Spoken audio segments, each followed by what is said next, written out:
Welcome to this explainer. Today, we're going to treat the climax of the Peasants' Revolt not as some dusty, settled history, but as an unsolved forensic cold case. The date? June 15, 1381. The place is Smithfield, just outside the old walls of London. Picture this. Tens of thousands of rebel peasants are massed on one side of a field, while a teenage King Richard II and his small, noticeably nervous royal retinue stand on the other. By the end of this encounter, the rebel leader Wat Tyler is going to be dead, and the most significant popular uprising in English history will be effectively crushed. But how exactly did the fatal blow happen? Well, that brings us to a massive problem. What happens when the only witnesses to a murder are the people who actually committed it? The men who wrote down the history of Wat Tyler's death were entirely on the side of his killers. It's a classic historical dilemma, right? We have this huge public turning point in history, but every single surviving account was penned by the victors. There is literally zero rebel testimony. So to figure out what actually went down in the dirt at Smithfield, we have to play detective with some incredibly biased sources. So let's dive into this investigation. We'll cross-examine our historical witnesses chronologically through 5 steps. The stage at Smithfield, who summoned Wat Tyler, the spark of violence, the fatal blows, and finally, history written by victors. Part 1.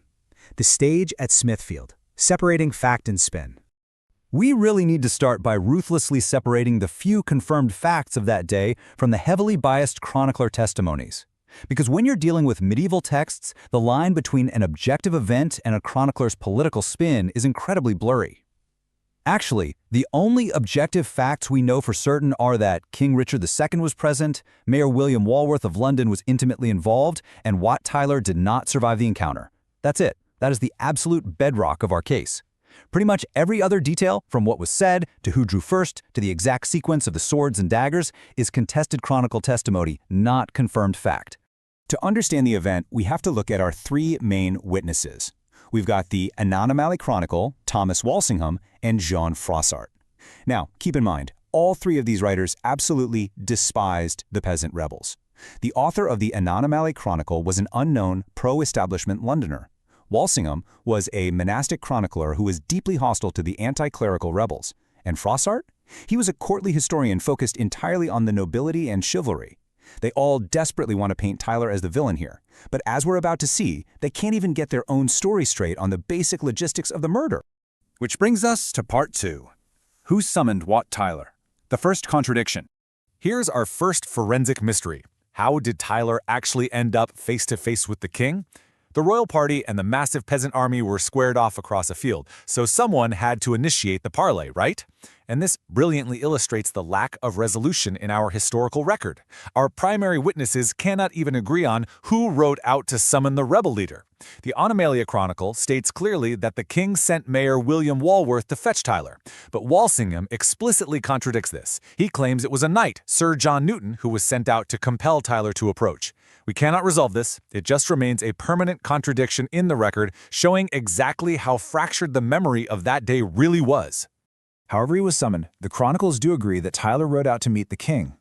The Anomaly Chronicle claims that when Tyler arrived, he grabbed the king's hand, shook his arm forcibly, and spoke this shockingly familiar dialogue, treating the monarch as an absolute equal. He reportedly called the king brother. Now, we have to ask ourselves, did Tyler actually say this? Or is this just the chronicler inventing dialogue to emphasize how dangerously insubordinate and arrogant the peasant leader was, thereby justifying his imminent death? Let's look at part 3, the spark of violence. What went wrong? So, the crucial point here is figuring out what exactly triggered the deadly scuffle in front of thousands of armed men. Parleys between kings and rebels happened all the time without ending in a street brawl, so what went wrong here?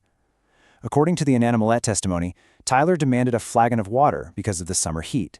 The text says he rinsed his mouth out in a very rude and disgusting fashion right in front of the king's face, before demanding a jug of beer and downing a great draft. Again, notice the framing here. The chronicler is painstakingly constructing a narrative of a boorish, uncultured peasant who is disrespecting the sacred person of the king. Tensions finally boiled over when a Kentish valet in the king's retinue threw a highly specific insult at Tyler, loudly calling him out as a notorious highwayman and thief. The chronicle testimony states that Tyler heard this, demanded the valet step forward, and unsheathed a dagger right in the presence of the king. Drawing a weapon in front of the monarch, that was a massive breach of law and protocol. The chroniclers present this exact moment as the legal and moral justification for the royal party to strike back. Moving on to Part 4, the fatal blows, mapping the melee. Let's move to the physical altercation itself and try to map out this chaotic sequence of violence. The moment that dagger was drawn, the diplomatic parley instantly turned into a desperate melee. But trying to map these frantic seconds shows exactly why these sources are so frustrating. While the chronicles generally agree Walworth stepped in to arrest Tyler, the details just scatter. The Anomalieae and Walsingham accounts say Tyler stabbed at the mayor first, only to be foiled by hidden mail armor, and that Walworth struck back. But Froissart claims the king's squire, John Standwick, is the one who ran Tyler through with a sword. The exact timeline is just a chaotic blur of contradictory testimony. Modern textual analysis, like historian Charles Oman's forensic breakdown of these texts, suggest it was a rapid, brutal, and collective takedown by the king's men. It explicitly notes that it wasn't just Walworth who struck, but also Standwick, with multiple people landing fatal blows. But the murder wasn't quite over. The chronicles actually agree on this brutal procedural aftermath. Tyler didn't die immediately in the scuffle. Mortally wounded, he managed to turn his horse, cried out, "Treason!" and rode a short distance before falling from the saddle. His followers carried him, three-quarters dead, into the nearby St. Bartholomew's Hospital. But Mayor Walworth wasn't about to let the rebel leader survive. He hunted Tyler down in the hospital bed, dragged him back out into the middle of Smithfield, and had him beheaded right there. No trial, no legal process, just a summary execution. And finally, Part 5, History Written by Victors. This brings us to the most unsettling part of our investigation regarding how we remember this day. The physical scuffle was over, but the narrative battle for how history would view Wat Tyler had just begun. Following the execution, Richard II moved swiftly to legitimize the violence. He ordered Tyler's severed head to be placed on London Bridge. And, right there on the spot, the king knighted both Mayor Walworth and the squire John Standwick. By rewarding them immediately, the crown officially endorsed their version of events. In the official eyes of the law, it wasn't a messy, chaotic murder anymore. It was a righteous defense of the realm.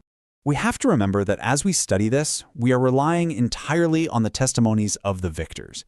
The official record was dictated by royal officials, elite monastic writers, and the very men who plunged their weapons into Tyler. They had every political motivation to frame him as a violent, disrespectful, disgusting thief who absolutely deserved his fate.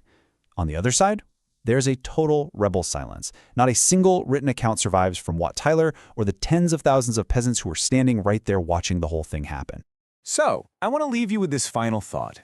If the chroniclers cannot even agree on who fetched Wat Tyler or exactly what he said before the violence broke out, if the ultimate climax of the peasants' revolt remains a messy, unresolved contradiction, how much of the rest of the past is simply a narrative constructed by those who held the pen? The cold case of Wat Tyler might be permanently unsolved, but it is a brilliant reminder to always ask yourself, who is telling the story and what do they have to gain? Thanks for exploring this with us, and keep questioning history.